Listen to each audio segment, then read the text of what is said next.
ایو سړی لیکل کړیو افسوس به لیکل کړیو چې زه روجماتي ټیمو د روجماتي نه مخکې زما یو ماشوم بچی هغه همداسې لګیو چې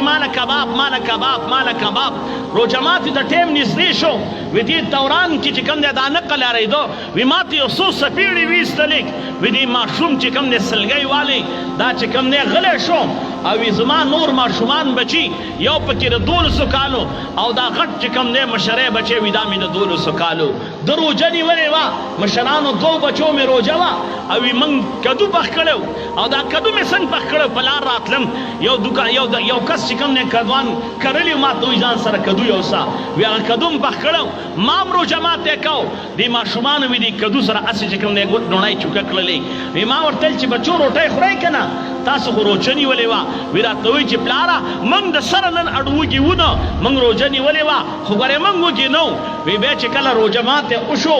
ما دا خپل ماشوم بچي ته آواز وکړو چې بچیا راشه وی ده را منډه کړله هغه څپېړې تېرې هغه سلګۍ ایرې زما په غېږ کې ما ته وایي ما ورته وویل چې بچیا وی راته وایي چې بابا زه کباب نه غواړم او دا کباب پې ولې غوښتم زما په چم کې یو ګاونډي و هغه ګاونډي چې کوم دی کباب پخول د هغه بوی زموږ کور ته راته نو ما چې کوم دی بچي ته وویل بچي ته مې وویل چې بچیا زه به تاله یو ورځ ډېر کباب راوړم وی راته وایي چې پلاره کباب اوس خو زما نه لګي کباب مې خوښ نه دي کباب مې بدې شي وی کباب چې کوم دی بوی م څښا کوي او کباب خلکو له ژبه م سیزي وی ما چې د دې ماشوم دا خبره واورېدله زما په زړه کې یو انقلاب رالی زړه مې ودردېده چې خدایه اوس خو دې ماشوم کباب پسې جړل دې ماشوم کباب غوښتل او اوس چې کوم دی دا ماشوم چې کوم دی ما ته وایي چې زما خو چې کوم دی کباب نه دي خوښ وی ما مې هغه مشر زوی ته آواز وکړو چې ته راشه تا ولې خوراک نه کوو ولې خفه وي وی راته وایي چې تا کله دا ماشوم و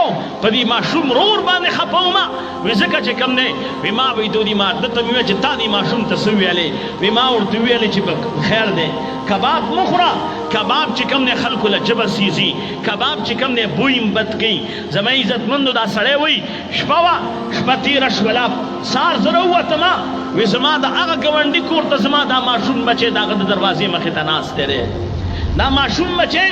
زما د هغه دغه ګاونډي کو دروازې مخې ته ناستی دی هغوی دسترخوان نه څنډلی دی چېرته ځای جارو کړی دی د کباب په دا غټې غټې ډکرې دا بار چې کوم دی پرتې دي وی زما دا ماشوم بچی چې ما سیکو وي ما ویل چې خدایه دا څومره په دې سهار وختي راوتی دی وی هغه د هغوی د کور مخې ته ناست دی خزله کې د کباب دا ټوکړې ګوري او هغه را خولې خولې ته کوي وی ما چې ورته وکتل زه نږدې ورغلمه چې زه یې سې کړمه نو زما د سترګو زما چې کوم دی دا لیدلو سره یې رنګ زیړ شو چې کله یې رنګ زیړ شو وی ما ورته ویلې چې بچیه څه کوې وی لاس کې د کباب په ټوکړه نیولې ده او راته وایي چې پلاره زه خو کباب نه غواړم زه خو کباب نه خورم زما عزتمندو دا سړی څه وایي وی ما ویل چې الله دا غریبي دومره سخت شی دی دا بېوسي دومره سخت شی دی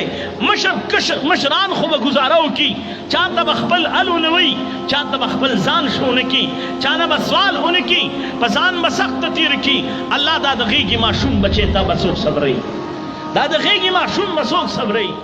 کاش چې موږ او تاسو په دې